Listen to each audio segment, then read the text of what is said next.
Well, hi, Tipton Baptist Church. Today is March 13th, 2023, and what I wanted to do today is to bring you a note from my desk. And the note from my desk today has to do with drawing close to God, really drawing close to God through taking a moment and spending time in His Word. R.C. Sproul is a man who's been a teacher and a theologian for years. He just recently passed away, just in the past few years. But R.C. Sproul had said these words in the midst of his teaching over the years. He had said, a person can be extremely religious and yet be as far away from God as it is possible to be. And if you think about that, it probably would conjure up thoughts in your mind to the reality of the statement. A person can be very religious yet be very far away from God. My thought when I read this from R.C. Sproul is specifically concerning churchgoers in perhaps like mainline churches, people that attend and regularly or perhaps are even members of churches. When it comes to people here at Tipton, it's my concern and my prayer that people who are coming to worship service as the church are coming as people growing close to God, not just people engaging in a religious activity. The Apostle Paul said when he was in Athens, speaking to the minds and thinkers of the day, he had said to those people, "You are a people filled with religion." And he had noticed that they had altars set up to just about every god a human could dream up. And one of the altars was set up to the unknown God. And of course, Paul preached toward that end, that the God they didn't know is the God he knew and the one he wanted to introduce to them. And the idea of being religious and devout is an idea that I fear many people have. And it is a pursuit I think many people have, yet they're not close to God through faith in Jesus at all. Maybe in their minds a little, but really not at all. The idea of drawing close to God is an idea that is God's idea, and that idea is birthed from Him rebirthing people by grace through faith. The idea of being close to God is an idea that He had come up with, that as He brings people from spiritual death to spiritual life, there's a drawing close that takes place based upon God's Spirit in the person that He has birthed to new life, and that the Spirit now residing in the person who has come to life by grace through faith in Jesus, that person begins to have longings and desires for God because of the Spirit of God living in him or living in her, giving these desires to these people. I see that all throughout the Bible, and then I see that desire for God that is beginning to brew in a person who God has saved from sin, death, and hell. That desire for God that's new, that begins to brew, begins to long for God and to seek God out in the means God has given us to seek Him, which is His Word.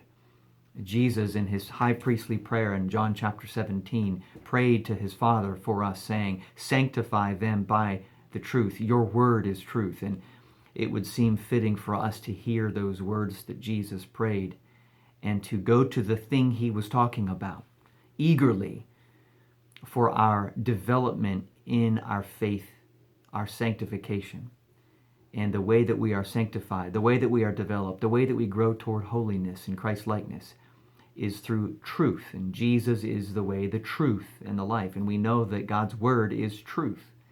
And these are the means that God's given us to grow closer to Him. So, the note from my desk today is a note of encouragement to you to take a moment and engage God's Word. If you're watching this from Tipton or from anywhere, and you are a person who is seeking to be religious, ask yourself, is my seeking to be religious working?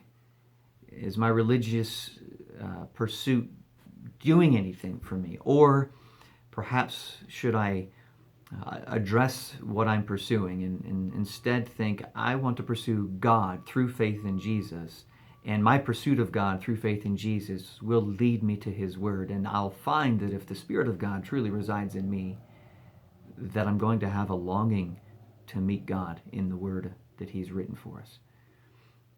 and be encouraged and be in the Word and see God begin to do work. If you're wondering, well, where do I start in the Word?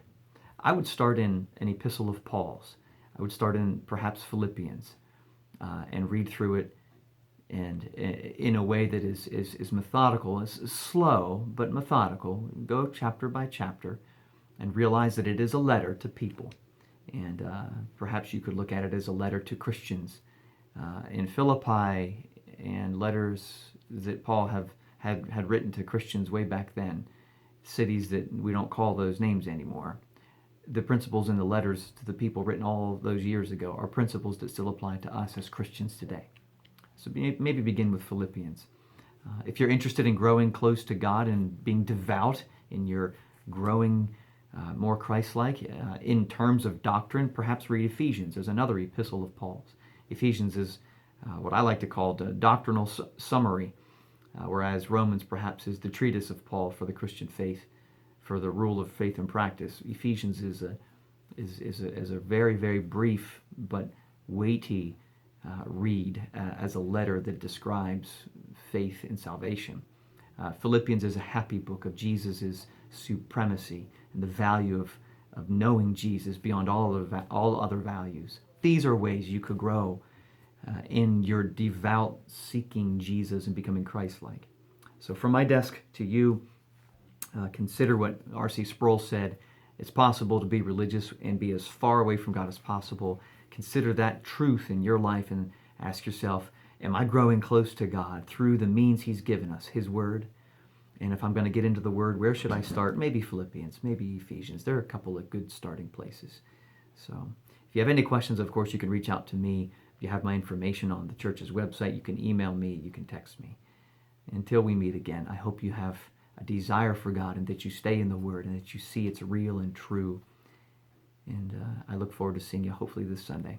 God bless.